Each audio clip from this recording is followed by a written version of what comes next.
speaker, despite what says on this slide, is not Bob Murphy. Bob Murphy is ill and he's not here, and in his stead he sent his graduate student, Devin Sullivan, who will be giving the talk. So, go ahead.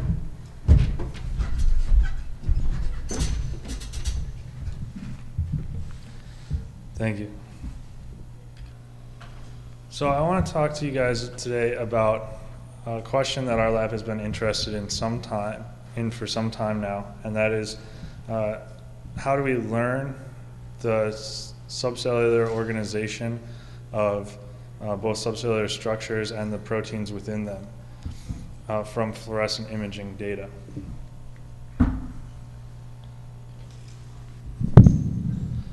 So, somewhat recently, fluorescent microscopy has undergone somewhat of a revolution, and there's large amounts of data sets collected by our group and many other groups. And quantitative approaches have been pursued in trying to analyze these images rather, with the dominant approach being to try and recognize patterns in subcellular organization and assign labels to these patterns.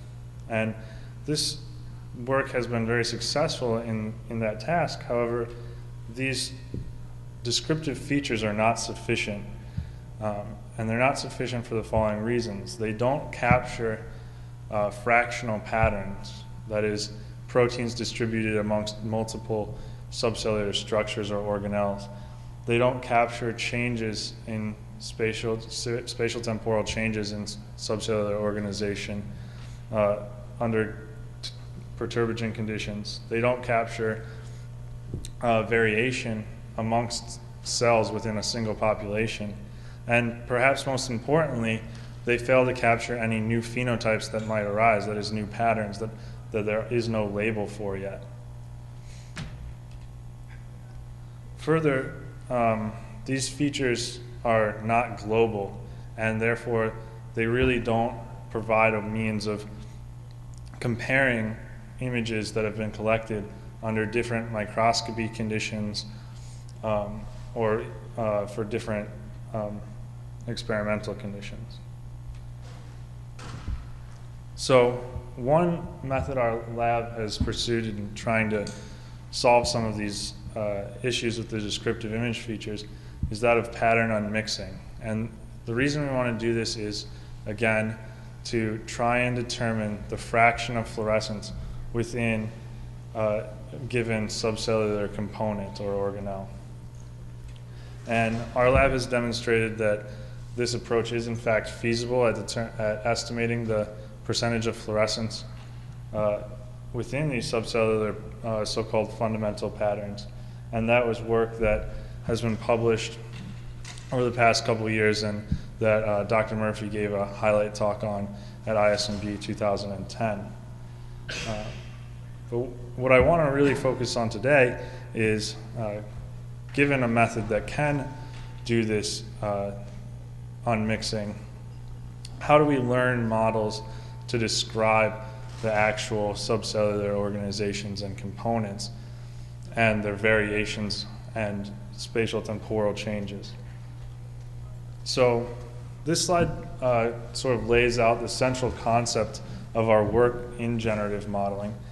And what we do is we take many cells and learn statistical parameters and build statistical models such that we can sample from these parametric models new instances of the cells and their subcellular organizations.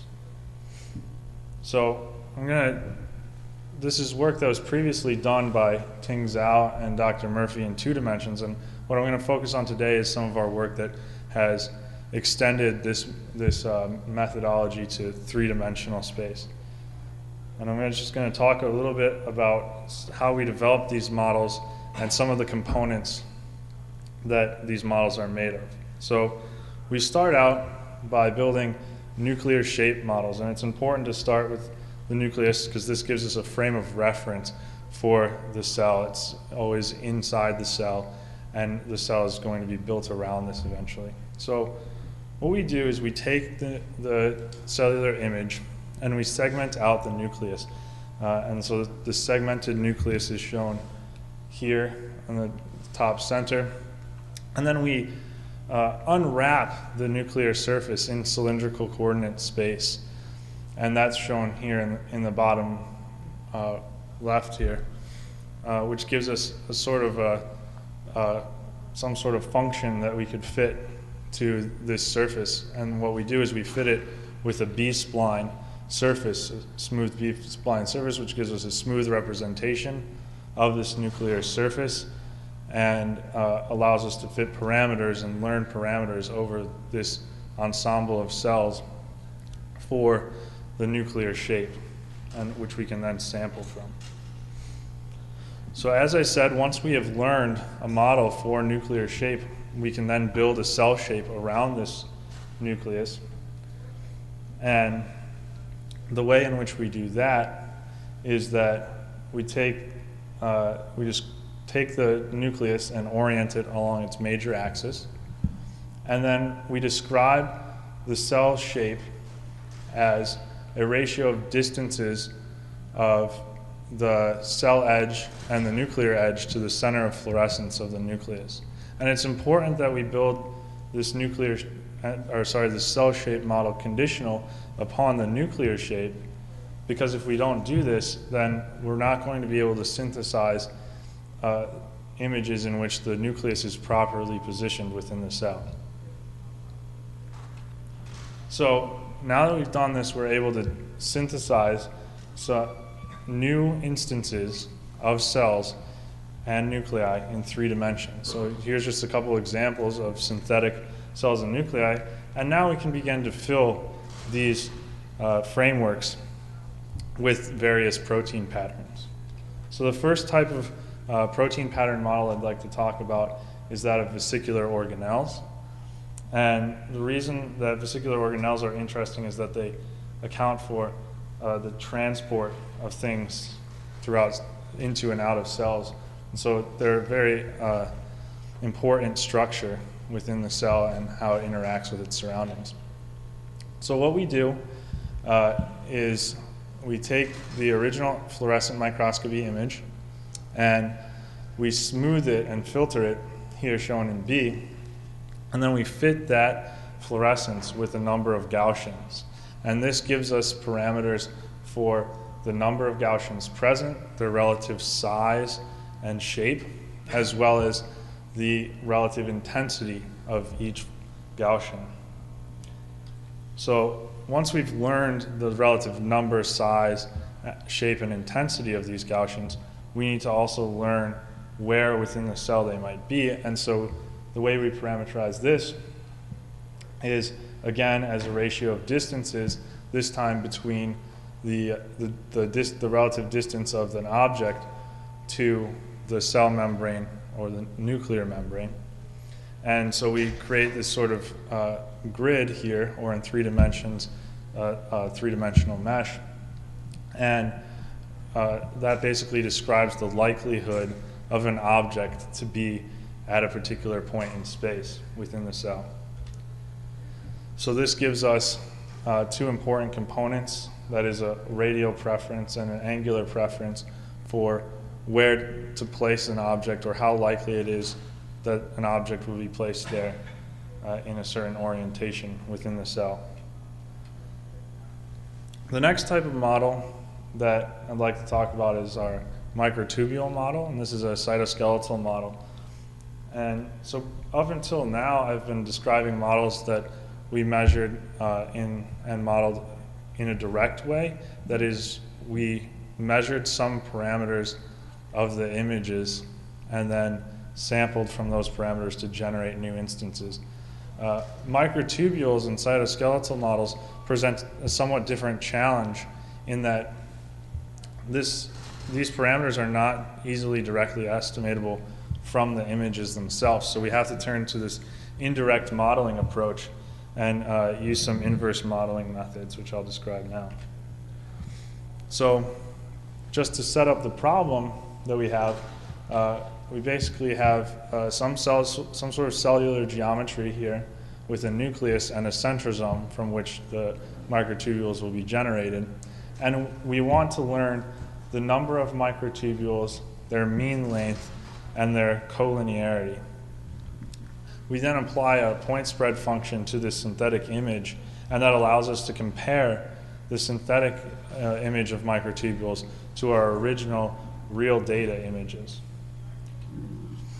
So this inverse modeling approach, the way it works is we take a real image shown here on the right, and using that same cellular and nuclear shape, we generate a library of synthetic microtubule images, as I described in the previous slide, while sweeping the parameters for number of microtubules, their length, and their collinearity.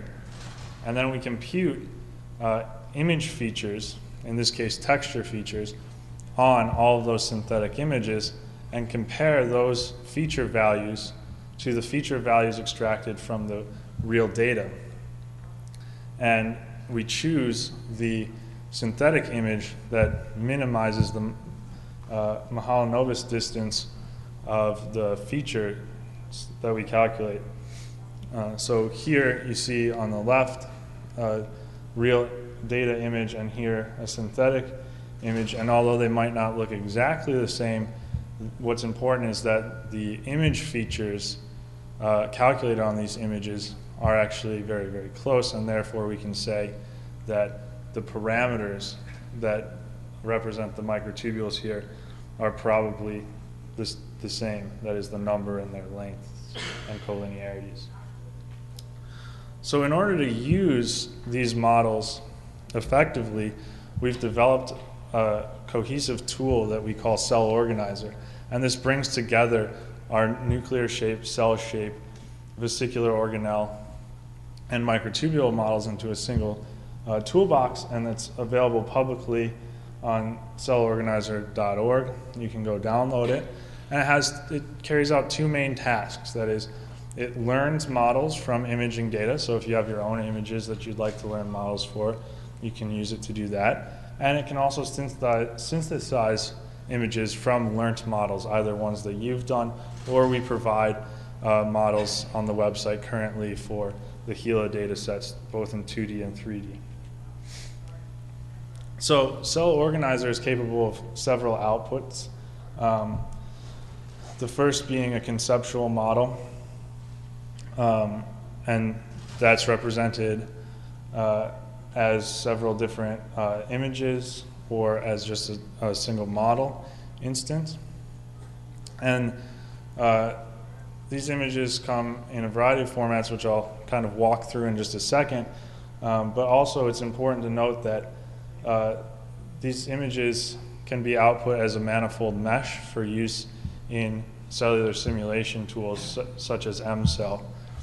And that's something that we're looking into using right now to simulate some of these particle-based models within our complex geometries.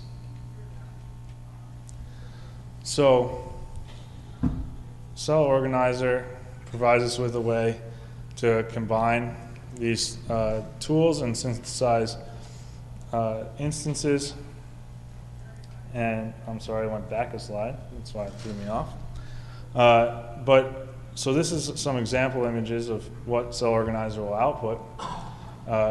Here you see on the top what we call a ray trace output. This is sort of a translucent surface. You can see the cell shape, the nuclear shape, and lysosome and endosomal patterns. On the bottom left, you see a single slice through this three-dimensional space where the cell, nucleus, and vesicles are represented as volumetric representations. And then on the right, maybe if some of you have done some fluorescent microscopy, is something that would look most similar to your data, and that is where we've taken the vesicles and sampled actual fluorescent particles within the vesicles. So we've used this approach to successfully learn models for endosomes, lysosomes, and mitochondria, and also to combine these models into a single cellular framework.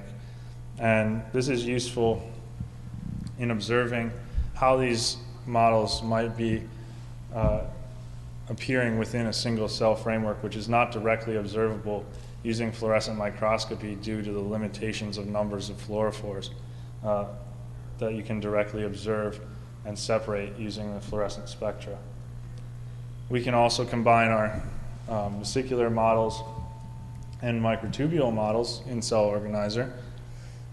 And further, we can optionally strengthen and deepen our conditionality here using these indicated by these dotted arrows, so that our protein pattern distributions are now not only dependent on cell and nuclear shape, but also on the distributions of other proteins within the cells. And so this image here shows an example of just that, where we synthesized, again, a nucleus in a cell and microtubule distributions shown in red. And the green vesicles have been placed conditional on the microtubules that were synthesized within this cell. So CellOrganizer allows us a method to compare across different experimental conditions and cell types, which was not previously possible using these descriptive image features, and also allows us to start looking at the effects of different perturbagens, not only on a single component, but also on its conditional partners within the model. Currently, we're supporting CellOrganizer version 1.6. CellOrganizer version 1.7 is going to be released later this week. It's available currently in Matlab, and we're coming out with a Python version very soon. As I said, it interfaces with cell simulation methods such as MCell, and also with databases like OMERO. And we'll soon be coming out with nonparametric diffeomorphic models. But we're always looking for collaborations, and we're really interested in how you guys might be able to use this type of tool in your research, because we realize we've only really scratched the surface of how this might be used. So in conclusion, I think that it's important to note that, again, we're just in the beginning stages of this, but we've shown that generative models provide a nice means of comparing across cell types and starting to look at some of the dynamic cellular behaviors that weren't really possible before. And to that end, we are looking to increase the conditionality of the model so that we can use it to predict novel cellular behaviors and simulate cellular behavior in silico without having to perform actual experimentation, and also learn dynamic models to do that simulation. I should acknowledge everyone in my lab, including Dr. Murphy, who is not able to be with us today, but thank him for the opportunity to give this talk for him. And just say, please visit our website, play with our software, and if you're interested in any collaborations or have any offline questions, please come see me after the talk or tomorrow at my poster, which is number Z6. Thanks.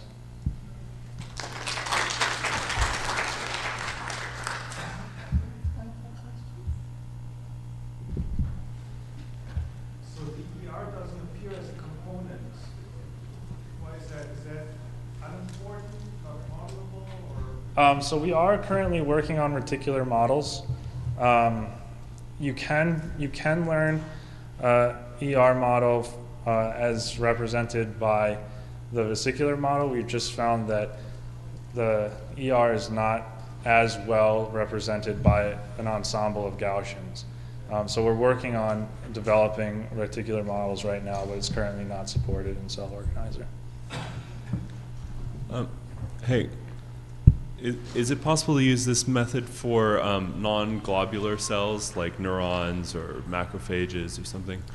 Yeah, so our current model, we've used it and demonstrated its usefulness for HeLa cells and 3T3 cells. But we're looking to extend it to various other cell types as well. It's probable, I'll say, it's probable that we'll have to make some changes to the model for some of these different cell types, such as neuronal cells, because of their extremely complex geometries, you know, with the dendrites and stuff like that. So that is something we're looking at, though. All right, thank you.